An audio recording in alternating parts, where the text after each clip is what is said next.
Bagaimana hukum seorang perempuan kemudian ingin sholat di masjid? Ingin sholat di masjid. Betul yang tadi ibu sampaikan, yang dituliskan bahwa perempuan itu afdalnya sholatnya di rumah. Tapi harus dilihat kapan hadis itu muncul. Karena ada hadis juga yang menyarankan bahkan memotivasi perempuan sholat ke masjid. Yang tadi disampaikan itu ada riwayat-riwayatnya teman-teman sekalian. Di hadis Ahmad ada, di Abu Daud ada. Itu dari Ummu Salamah radhiyallahu taala anha. Ya, afdalu masajidin nisa qa'ru buyutihinna. Ya, keutamaan atau khairu masajidin nisa. Masjidnya perempuan itu yang terbaik itu qa'ru buyutihinna, di tengah-tengah rumahnya, di dalam ruangan rumahnya. Bahkan di hadis lain, di kamar itu lebih bagus. Ya, kemudian daripada di ruang tengah. Ruang tengah lebih bagus daripada di depan rumah. Artinya semakin ke dalam, semakin di rumah, itulah masjid terbaik bagi perempuan. Kapan hadis itu muncul? Ketika perempuan itu belum aman untuk ke masjid. Awal-awal dibangun masjid di Madinah, baik itu masjid Nabi yang kedua dibangun setelah Quba, kemudian orang-orang pada ke masjid, maka terjadilah 3 sifat yang jika ada 3 sifat ini perempuan dianjurkan di rumah. Dan nilainya sama dengan laki-laki ke masjid. Apa 3 sifat ini? Pertama, ada kewajiban yang berlaku bagi perempuan di dalam rumahnya. Sehingga prioritas dia di rumah bukan ke masjid. Misal, dia baru punya anak yang diberikan ASI atau anak yang harus dirawat, yang kalau dibawa ke masjid justru bisa memberikan gangguan kepada orang sholat yang lain dan bisa mengurangi rasa khusyuk. Rewelnya, belum disiapkannya, belum dikondisikan. Orang-orang dulu ngajak anak ke masjid itu sebelum berlangsung sholat sudah diperkenalkan dengan masjid. Misal sholat zuhur sekarang misalnya jam 12 kurang 10. Maka Anda jam 11 datang, jam 10 kenalkan masjid, lihatin ini tempat untuk khutbahnya, ini mimbarnya, ini saf-saf sholatnya, di sholat seperti ini. Lihatin, kalau anak-anak itu wajar, memang anak-anak wajar. Kalau jalan, kalau lari, kalau macam-macam, biarkan dulu aja masuk dia, biarkan masuk. Lari-lari di masjid, lewat sana sini, setelah dia mulai agak nyaman, baru sampaikan, ini rumah Allah. Allah yang sayang pada papa, yang memberikan rezeki, memberikan kau main-mainan, membuat kita nyaman hidup. Allah itu sayang. Rumah Allah beda dengan rumah kita. Masuknya kaki kanan. Ucapkan ini. Kalau kakak ucapkan ini, nanti tobotnya bisa ditambah. Masuk, ucapkan, masukkan kaki kanan, berangkat rapi dia. Begitu sudah mulai agak baik, ajaklah kemudian dalam sholat berjamaah, rapi dia. Dalam sholat dia rapi, setelah sholat lari, biarkan aja namanya anak-anak. Yang repot itu kalau ada orang tua kekanak-kanakan, habis sholat lari-larian. Itu yang repot. Kakek-kakek habis sholat main prosotan di situ, baru kita repot di situ. Kalau anak-anak ya biarkan aja namanya anak-anak. Naik ke punggung biarkan, Anda sholat sunnah dia naik biarkan, nggak apa-apa, nggak usah repot dengan itu.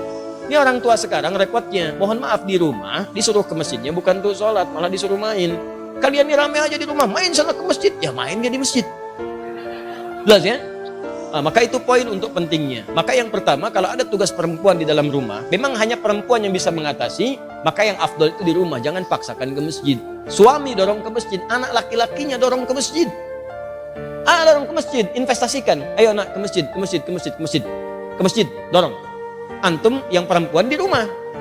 Itu afdolnya. Yang kedua, jika kemudian di jalan itu belum aman dari fitnah. Ini terjadi di zaman Nabi awal-awal dibangun Masjid Nabawi itu. Bahkan jangankan ke masjid, malam-malam itu suka buang hajat, tidak ada toilet. Yang ada itu kebun-kebun, di kebun-kebun kurma macam-macam. Perempuan-perempuan juga demikian. Begitu keluar sering diganggu oleh preman-preman Madinah. Awal-awal di Madinah itu ada preman. Ada, kemudian tobat. Jadi kalau ada preman sekarang telat. Kalau nggak tobat keterlaluan. Orang jahiliyah, tobat, preman, tobat, telat. Kalau sekarang ada preman, tidak tobat. Ya Alhamdulillah. Kemarin saya lihat ada banyak yang baik-baik. Saya waktu mengisi untuk persiapan Ramadan, itu Masya Allah ada teman-teman dari PANG. Sahabat-sahabat PANG. Masya Allah tampilan badannya macam-macamnya. Tapi Masya Allah tobat mereka. Begitu bertobat, hal pertama yang mereka lakukan adalah mengganti namanya. Dari PANG menjadi pengajian. Ya, PANG jadi pengajian.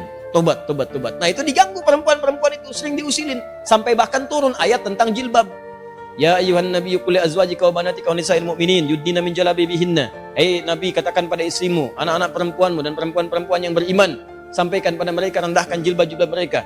Ya, asa an yu'rafna fala yu'dzain, sehingga mereka bisa dikenali dan tidak diganggu lagi. Turun ayat ini, turun tentang ayat merendahkan jilbab. Setelah itu masyarakat menyebar. Yang ketiga, memang tidak ada tempat khusus untuk perempuan. Adanya laki-laki saja. Jadi kalau masuk ke sana dia khawatirkan ikhtilaf. Itu yang berbahaya. Maka setelah itulah kemudian dalam 3 kondisi ini perempuan diminta oleh Nabi di rumah, lebih baik di rumah, jangan ke masjid. Setelah kemudian tenang, preman-preman mulai tobat, keadaan mulai tenang, dan masjid mulai luas. Maka muncullah hadis-hadis di Al-Bukhari, di Muslim, bagaimana Sayyidah Aisyah mengatakan kalau kami subuh-subuh itu banyak perempuan-perempuan datang ke masjid, kemudian dengan selimut-selimut mereka tutupi sehingga nggak kelihatan karena gelap. Zaman Nabi kan nggak ada lampu seperti ini, ya, nggak ada lampu seperti ini, kelihatan. Jadi begitu sudah mulai remang-remang mereka meninggalkan, sudah cepat lari. Salam, balik ke rumah. Salam, balik ke rumah. Itu tandanya sudah ada saf yang rapi, aman di jalannya, kemudian di rumahnya pun tidak ada tugas yang menuntut perempuan ada di rumah. Maka kalau kondisinya aman seperti itu, terbebas dari 3 hal yang demikian, maka hukum ke masjid itu utamanya sama dengan laki-laki diutamakan. Apalagi kalau suami yang ngajak, bagus itu. Mama ayo ke masjid, safnya ada. Seperti di sini di Alexandra, saf perempuan ada, laki-laki ada. Masjid jalan, subuh berangkat sama-sama. Kalau bisa sekeluarga, supaya keluarga itu bisa kenal dengan masjid, anak-anaknya di bawah.